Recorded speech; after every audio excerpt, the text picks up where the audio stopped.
this lie that he hopes that these things don't come to pass so he doesn't have to sue. He's desperate for it to happen. That's what he prays for every night when he goes to bed and every morning when he wakes up. Because his fights with Donald Trump is what he was relying on to get him into the governor's office. This segment is brought to you by Eastside Weight Loss Clinic. I'm down 37 pounds on the program, and I lost most of that weight in just 2 months. There's no prepackaged meals, no counting calories, no drugs or injections. Schedule your free 15-minute consultation today at eastsideweightlossclinic.com. Before he's even sworn in as the governor of Washington, he's making it very, very clear that his focus is not going to be on this Washington. It's going to be on the other Washington, and it's going to be on what's happening with the occupant of the White House. And we knew this because 2 days after Bob Ferguson became clear that he was going to win the governor's race, he came out. What is the very first press conference he had? The very first press conference he had was him and the new Attorney General-elect Nick Brown talking about how they've been preparing for months to go after the Trump administration.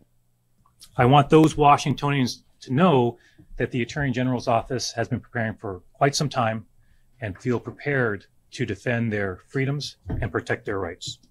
My team has gone line by line through Project 2025 and has been tracking remarks by President Trump on the campaign trail.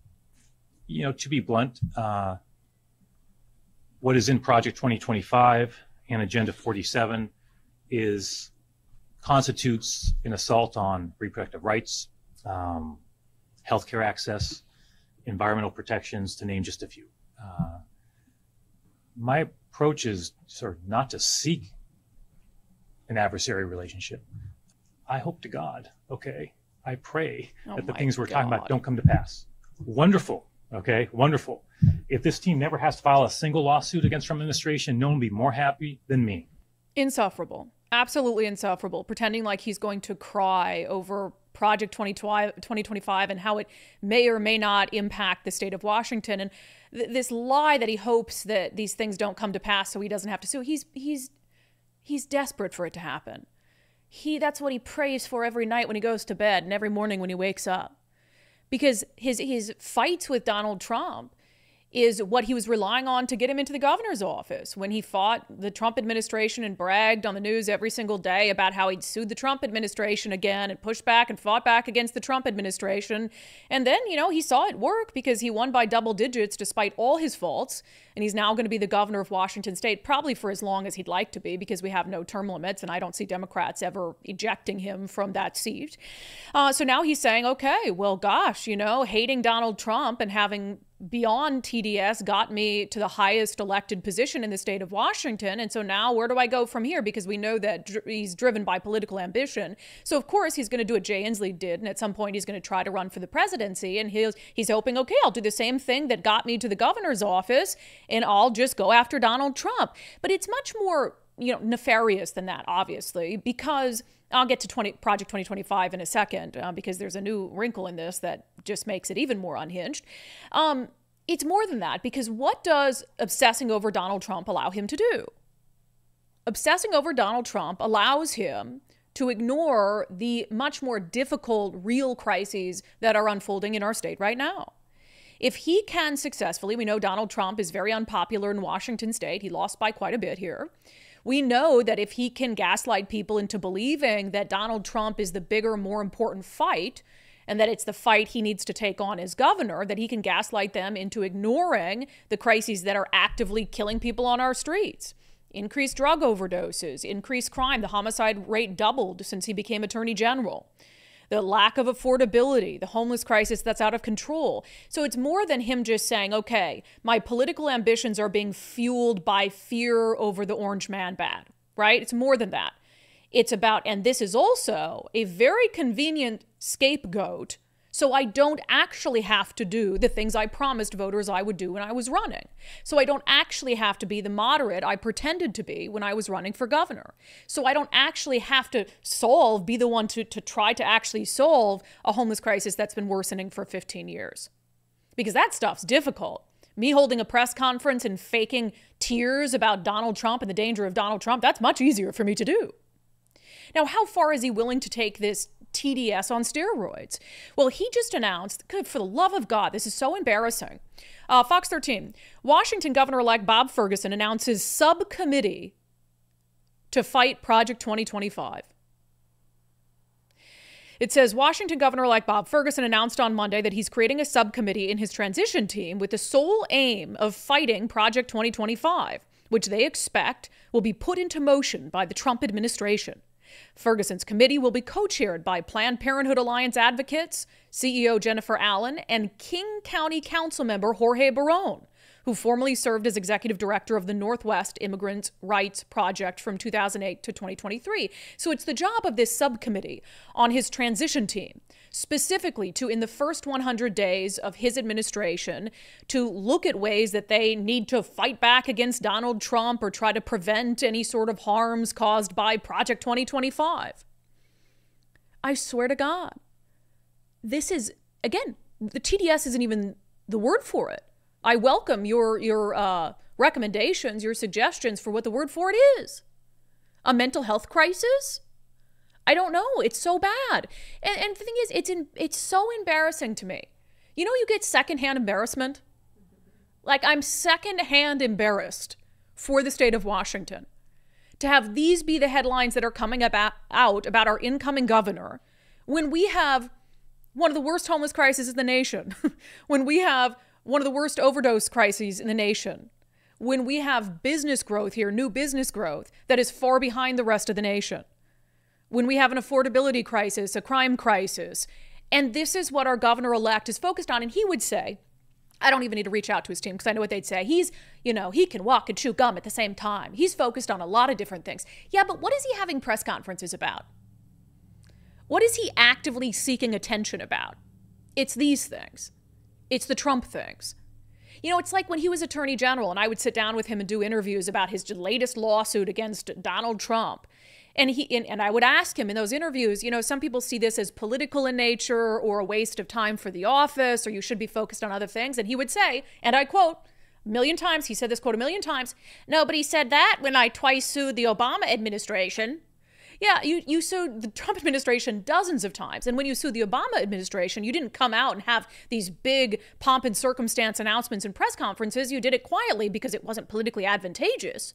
And it was for these little, like, technical things. But Donald Trump, it's like, oh, stop the presses. Bob Ferguson suing Donald Trump again. Because, again, that was about building this reputation, he thought, that would catapult him to the governor's office. So yeah, this is what he's going to be obsessed with behind the scenes and in front of the media. So now there's this whole question about why Project 2025? He literally said in that first press conference 2 days after the election that his team had been combing through Project 2025 for months. Not his election team. That was a press conference he held as the attorney general, who just happened to have just won the governor's race. His team at the attorney general's office. He openly admitted in front of cameras, his taxpayer-funded team at the attorney general's office had spent months prior to the election, not even knowing if Donald Trump was going to win, combing through Project 2025 to see what they might be able to do about it. Do you, please, if you don't see how crazy that is, please, reach out to me. I would love to have you on the show. If you don't understand how nuts that is, how irresponsible that is, how corrupt that is, frankly. And so there's this other question of, you know, Project 2025 was this big specter that Democrats were pushing out there. You know, they tried a lot of different ways to attack Donald Trump and to scare people because fear was their number one campaign strategy. So they tried a lot of different ways to do this. And then they said, well, Project 2025, Donald Trump is going to carry out. Donald Trump is Project 2025. Donald Trump wrote it with his own pen, which we know isn't true. Now, the Project 2025 was put together by the Heritage Foundation. It wasn't something that Donald Trump wrote. He has said many times he never had any role in writing it. It's essentially a list of priorities that this foundation, if Donald Trump, this is long before he was elected again, were to be elected again, that they would like him to carry out. Hell, I could come up with a list If any person or any organization in the world wanted to come up with a list of things that Donald Trump should carry out in his second term, does he then have to own that list? Now, to be fair, Donald Trump has in the last couple days chosen a few people to serve with him who are do have ties to Project 2025 and to writing Project 2025. So let's be aware of that, right? But that doesn't mean that Donald Trump is under some sort of obligation to adopt all of the ideas in 2025. And he's said many times that he doesn't agree with a lot of the things in Project 2025. Now, some of them are more nefarious than others. Just to give you a little, this is a Reuters article that was explaining Project 2025. It says, at its heart, Project 2025 is a series of detailed policy proposals put together by hundreds of high-profile conservatives that the project's participants hope Trump adopts in office. Those proposals are laid out in a roughly 900-page book. We already know Donald Trump didn't have anything to do with a 900-page book. I'm not calling him dumb, but he doesn't have the attention span to go through a 900-page book. The project, a collaboration of dozens of conservative organizations, is overseen by the Heritage Foundation, a right-wing think tank. Right-wing. The group is independent of Trump, a fact Project 2025 and Trump himself have emphasized. See, even Reuters is saying it's a separate thing, right? It says, what are the project's main proposals? Project 2025's policy suggestions range in topic from foreign affairs to education. Among other things, Project 2025 proposes enforcing laws that make it illegal to mail abortion pills over state lines, criminalizing pornography, and eliminating the Department of Education. The project also advocates a sweeping elimination of environmental regulations and a crackdown on programs that boost diversity in the workplace, which the project argues are broadly illegal. I agree with that one. The project also calls for a broad expansion in presidential power by boosting the number of political appointees and increasing the president's authority over the Department of Justice. That last proposal has spooked many law enforcement officials who say it will undermine the department's ability to conduct investigations without political interference. But again, 900-page book written independent of Donald Trump by a bunch of conservatives. This is like their dream list of things that they want Donald Trump to do. Does not mean he's obligated to do them. Does not mean he's going to do them. There are a lot of people who threw out ideas for things they would want President Donald Trump to do in his second term. And so look, I'm under no illusions. Like, I'm not naive. I understand that there are going to be things it's very, very likely that Donald Trump does that our state sues over. Because that's what happened the first time he was in office. And I also understand that President Donald Trump is going to do some things that politicians in our state are vehemently opposed to. So you look at some of the things that Bob Ferguson sued Donald Trump over the first time around. These are things that had hardly a nexus to Washington state, like family separation at the southern border. Could you find, and would you have to sue, and this was part of one of the lawsuits, like a family that was separated and wound up in Washington state, and then you can say we have standing in this, sure. But you know what impacts people in Washington state far more than that? The fentanyl crossing the southern border. Do you see our state? Did you see Bob Ferguson suing over that? I mean, by 10,000 times, that's a bigger issue in Washington state than how many people here might have been impacted by family separation at the southern border. So look, the way you approach this, if you're just being sane and understanding that there are very, very stark differences between our state's leadership and President Donald Trump, and there are going to be things that they absolutely disagree with, that they think are unconstitutional, that they're going to sue him over, why do you have to plan for it for months before it even happens? Why do you have to fearmonger voters over it for months before it even happens? Why, as Bob Ferguson, do you use the taxpayer-funded staff in your office to plan for something that has not come to fruition? Why 2 days after winning the election do you have to have a press conference about that? Things, again, that may or may not manifest while you have active crises that today are killing people in the state that you just asked voters to elect you to be in charge of. That's the thing that gets me. Again, this is all like TDS to the extreme. Obviously, it's a distraction method. It's a distraction from him having to deal with real issues. It's a power grab thing where he thinks it'll help him win the presidency someday, God forbid, or something like that, or maybe be appointed attorney general by some Democrat who can actually win the presidency. So I get all of that, but when you just look at it, and I would ask Democrats to do the same thing, when you just look at that, like, okay, yeah, we get it. We don't like Donald Trump either, but what about the people dying on the streets from fentanyl overdoses? And what about the record homelessness? And what about the lack of police officers and the crime crisis? That stuff's happening right now. Right now. So can we focus on the stuff that's actually happening and real right now in our state? Or are we going to continue to obsess over something Donald Trump may or may not do when he's sworn in? It's so embarrassing. It's beyond embarrassing. Again, secondhand embarrassment over our incoming governor. I don't understand. I'm going to get to a clip coming up because this topic almost exactly was brought up on my Sunday show with Democratic political strategist Sandeep Kaushik, where I asked him about that very thing. Like, why is there this desire to vote for people simply because of like Orange Man bad and ignoring all these really serious things happening? I'll get to that in a moment. But one thing I'll just say is I said, yeah, of course there's going to be Democrats that have big disagreements with Donald Trump. But there's dealing with those disagreements like an adult, understanding that we're going to still need the Trump administration for things. We're going to still need the help of the White House for things.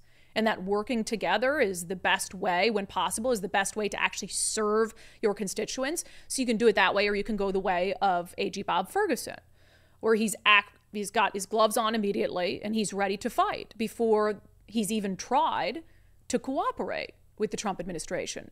So one thing I'll say is there are a couple examples of Democrats who are putting forth exactly the right posture. GeekWire was at an event that Seattle Mayor Bruce Harrell was at. Bruce Harrell sits on a federal AI panel. And so this whole subject of how he'd work with the Trump administration came up. GeekWire quoted the mayor at this event as saying, "I'm not going to DC with my fist balled. That's just not how I lead. I look for opportunities no matter who is in the White House." What's so hard about that? Seattle City Council member Rob Saka, who he's not the most progressive member of the council, but he's absolutely a Democrat, a Seattle Democrat, which is pretty far to the left. He shared that post from Mayor Harrell from GeekWire, and he said, "I couldn't agree more. There are no foregone conclusions in our city. We are diplomats. We will collaborate in areas of overlapping interest. We will cut deals that benefit our city, and we also won't hesitate to defend our values. But make no mistake, our default approach is collaboration." Is that not the sane way to go about things? Is that not the way to go about things that best serves your constituents? Like, hey, Trump's the president. Yep, he's going to do some things we probably disagree with. He's the president nonetheless. Most Americans who voted for him. If there are things that come up that we think are illegal, that impact our residents, we're going to do something about it. We're going to defend our values or whatever it is. But we're not going to go in guns blazing. We're not going to stand up and have TDS-fueled press conferences because we want to work with the man, because that's the best thing for the state of Washington. How hard is that? It just shows the difference between someone like Bob Ferguson and someone like Councilmember Saka. Shows the difference in what their actual priorities are. Is their priority to get attention, to gain political power, to set yourself up for your next election? Or is your priority to serve the people of your state or your city the best you can while you can?